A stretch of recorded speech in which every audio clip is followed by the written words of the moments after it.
بسم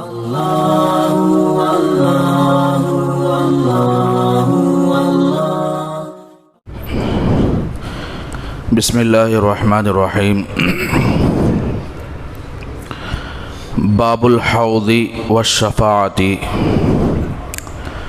اب تک جتنے احادیث گزرے تھے وہ سب کے سب قیامت کے دن لوگوں کو اٹھائے جانے کے سلسلے میں، اب یہاں سے حوض اور شفاعت کے سلسلے میں احادیث آئیں گے۔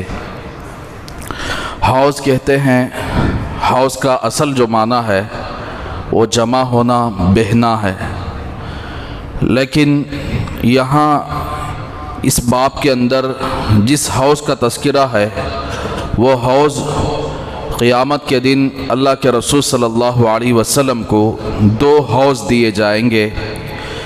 ایک حوض تو وہ ہوگا پل صراط میں جانے سے پہلے، لوگوں کے نامہ اعمال تولنے سے پہلے، سارے لوگ جب قبروں سے اٹھیں گے تو پیاسے اٹھیں گے، تو اس وقت حوض کوثر جسے کہتے ہیں، وہاں پر اللہ کے رسول صلی اللہ علیہ وسلم ساری امت کو پانی پلانے کے لیے کھڑے ہوں گے۔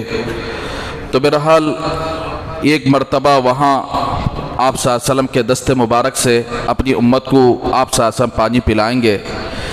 پھر اس کے بعد جنت کے اندر ایک حوض ہے جو آپ صلی اللہ علیہ وسلم کو دیا جائے گا۔ تو یہ دو حوض ہوتے ہیں۔ کوثر کہتے ہیں، حوض کوثر، جیسا کہ انا اعطینا کل کوثر۔ کوثر کی تفسیر میں اکثر مفسرین فرماتے ہیں کہ آپ کو اللہ تبارک و تعالی خیر کثیر عطا فرماتے ہیں۔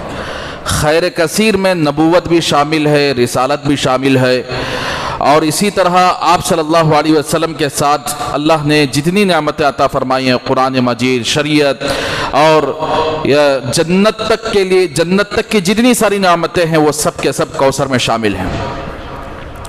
تو لہٰذا حوض جس کو کل قیامت کے دن سب ایمان والے اللہ کے رسول صلی اللہ علیہ وسلم کے حوض پر جا کر پانی پیئیں گے، اسے بولتے ہیں حوض۔ اور یہاں تک ایک حدیث کے اندر آیا ہے، ہر نبی کا الگ الگ حوض ہوگا۔ آدم علیہ السلام سے لے کر حضرت عیسیٰ علیہ السلام تک ہر نبی کا الگ الگ حوض ہوگا، اور ہر ایک نبی بھی اس بات کا انتظار کرتے ہوں گے کہ کس کے حوض کے پاس کس کی امت زیادہ آئے گی۔ تو اس وقت ہمارے نبی محمد رسول اللہ صلی اللہ علیہ وسلم کے پاس سب سے زیادہ، پورے نبیوں کی امتیوں سے زیادہ، یہ امت آپ صلی اللہ علیہ وسلم کے حوض پر جمع ہوگی۔ اور شفاعت کہتے ہیں، شفاعت کسے کہتے ہیں؟ شفاعت دراصل یہ سفارش کو کہتے ہیں، اور یہ اللہ کے رسول صلی اللہ علیہ وسلم کے لیے خاص ہے۔ شفاعت کی بہت ساری قسمیں ہیں۔ ایک قسم شفاعت کی وہ ہے جسے شفاعت عظمیٰ کہتے ہیں۔ جب ساری مخلوق میدان حشر میں جمع ہوگی، اللہ کے سامنے کھڑی ہوگی، ابھی حساب و کتاب نہیں شروع ہوگا، بہت سارے لوگ پسینوں میں ڈوبے ہوں گے ان کے اعمال کے اعتبار سے، تو اس وقت انبیاء بھی سفارش کرنے کے لیے آگے نہیں بڑھیں گے، لیکن رسول اللہ صلی اللہ علیہ وسلم اس وقت پوری قوموں کی، پورے آدم علیہ السلام سے لے کر یعنی قیامت تک آنے والے سارے لوگوں کی سفارش کریں گے کہ اللہ جلد حساب شروع ہو جائے۔ اسے شفاعت عظمیٰ کہتے ہیں۔ ایک شفاعت وہ ہے، ایک سفارش اللہ تبارک و تعالیٰ سے اللہ کے رسول کریں گے کہ ایک جماعت کو بغیر حساب و کتاب کے جنت پہ داخلہ ہونے کی سفارش کریں گے۔ اور ایک سفارش وہ ہوگی آپ صلی اللہ علیہ وسلم کی کہ بعض لوگوں کے نیک اعمال اور گناہ دونوں برابر سرابر ہوں گے، تو ایسی صورت میں آپ صلی اللہ علیہ وسلم کو سفارش کر کے جنت کا فیصلہ فرمائیں، یعنی اللہ تبارک و تعالیٰ آپ کی سفارش کو قبول فرما کر جنت کا فیصلہ فرمائیں گے۔ ایک سفارش خود اپنی ذات کے سلسلے میں ہوگی، اللہ کے رسول صلی اللہ علیہ وسلم کی اپنی ذات کے سلسلے میں سفارش ہوگی، اور ایک سفارش وہ ہوگی آپ صلی اللہ علیہ وسلم کی کہ لوگوں کے گناہ زیادہ ہو جائیں گے، اور ان کو جہنم کا فیصلہ ہو گیا ہوگا، تو ان لوگوں کے سلسلے میں یعنی اعمال تو نیک اعمال تو ہوں گے، لیکن پلڑا جو میزان ہوتا ہے، ترازو ہوتا ہے، ذرہ گناہ زیادہ ہونے کی وجہ سے جن کو جہنم کا فیصلہ ہوا ہوگا، ان کے حق میں بھی آ کر کے اللہ کے رسول صلی اللہ علیہ وسلم سفارش کریں گے۔ اور اسی طرح اللہ کے رسول صلی اللہ علیہ وسلم کی وہ سفارش بھی ہوگی کہ جو ہمیشہ کے لیے جہنم میں چلے جائیں گے، ان کے جہنم میں عذاب کے تخفیف کے لیے، عذاب کے ہلکا پن کے لیے، آسانی کے لیے اللہ سے سفارش کریں گے۔ جیسے آپ کے چچا ابو طالب ہے، جنہوں نے پوری زندگی ساتھ دی لیکن ایمان نہیں لائے، تو سمجھو کہ ان کے لیے عذاب تخفیف ہوگا، ہلکا ہوگا۔ اور ایک سفارش آپ صلی اللہ علیہ وسلم کی یہ ہوگی کہ جو لوگ جہنم میں جا چکے ہوں گے، جہنم میں داخل کر دیے گئے ہوں گے، ان کو جہنم سے نکالنے کی، یعنی ایمان والے، کافر مشرک نہیں، ایمان والے اپنے بعض گناہوں کی وجہ سے جہنم میں جا چکے ہوں گے، ان کو نکالنے کے لیے آپ صلی اللہ علیہ وسلم سفارش فرمائیں گے۔ اور ایک سفارش خاص اہل مدینہ کے لیے ہوگی، ایک سفارش ہوگی آپ صلی اللہ علیہ وسلم خاص اہل مدینہ کے لیے، اور ایک سفارش ہوگی آپ صلی اللہ علیہ وسلم کی جو لوگ اللہ کے رسول صلی اللہ علیہ وسلم کی روزہ اطہر کی زیارت کرنے والے ہوں گے، ان کے لیے سفارش ہوگی۔ تو بہرحال بہت سارے سفارش کی قسمیں ہیں، اور یہاں تک کہ احادیث کے اندر یہ بھی آیا ہے کہ جو بندے کثرت سے درود پاک پڑھتے ہیں تو اللہ کے رسول صلی اللہ علیہ وسلم کل قیامت میں ان کے حق میں بھی سفارش فرمائیں گے۔ تو اب جتنی احادیث یہاں سے آئیں گی وہ سب کے سب حوض کے سلسلے میں، اللہ کے رسول صلی اللہ علیہ وسلم کی سفارش کے سلسلے میں، کس کے حق میں آپ صلی اللہ علیہ وسلم سفارش کریں گے، کس کے حق میں سفارش نہیں کریں گے، تو یہ ساری باتیں آپ کے سامنے آئیں گی۔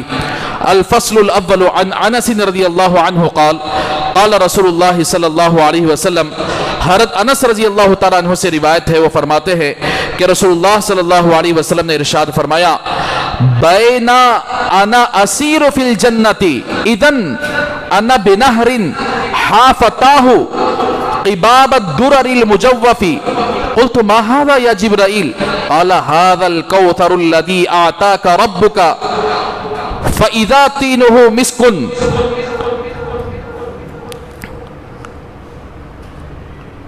رسول اللہ صلی اللہ علیہ وسلم نے ارشاد فرمایا کہ معراج کی رات جب آپ صلی اللہ علیہ وسلم جبرائیل امین کے ساتھ جنت کی سیر کر رہے تھے تو وہی فرماتے ہیں کہ انا اسیر فی الجنہ، بینا انا اسیر فی الجنہ، کہ اس درمیان کہ میں جنت میں سیر کر رہا تھا کہ اذن انا بنہرن، اچانک ہمیں آ کر کے آئے ایک نہر کے پاس سے ہمارا گزر ہوا، اس وقت ہمارا ایک نہر کے پاس سے گزر ہوا، وہ نہر کیسا تھا؟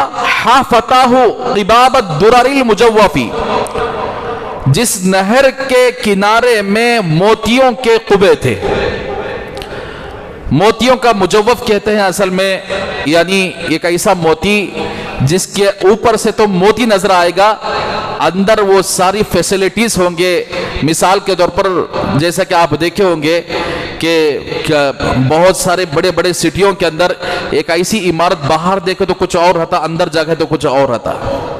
کوئی مچھلی کی جیسی عمارت بنایا، کوئی اور شکل کی عمارت بنایا، حالانکہ وہ مچھلی نہیں ہوتی، اندر مکمل طور پر اس کے رہن سہن کے لیے سارا انتظام ہوتا ہے۔ لیکن حوض کوثر کے پاس جو جو موتی کے قبے ہوں گے وہ ہوں گے، اوپر سے موتی نظر آئیں گے لیکن اندر وہ ساری فیسیلیٹیز اور آرام اور راحت کی چیزیں میسر ہوں گی، تو اسے بولتے ہیں مجوف۔ تو جس کے دونوں کنارے یعنی موتی، خوبصورت موتی، جڑا ہوا موتی، اس کے آخر دو قبے ہوں گے۔ قلت، میں نے فرمایا، میں نے پوچھا کس سے؟ جبرائیل سے۔ ما ھذا یا جبرائیل، یہ کیا ہے، یہ نہر کیا چیز ہے، یہ قبے کیا چیز ہے؟ تو چنانچہ جبرائیل امین نے عرض کیا، قال ھذا الکوثر الذی اعطاک ربک، کہ یہ وہی کوثر ہے، یہ وہی حوض ہے جس کو آپ کے رب نے آپ کو عطا فرمائے گا۔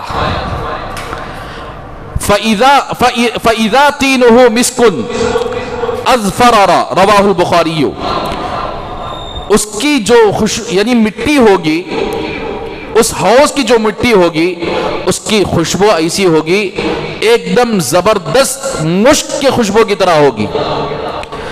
اور وہ حوض بھی کس سے بنا ہوا ہوگا؟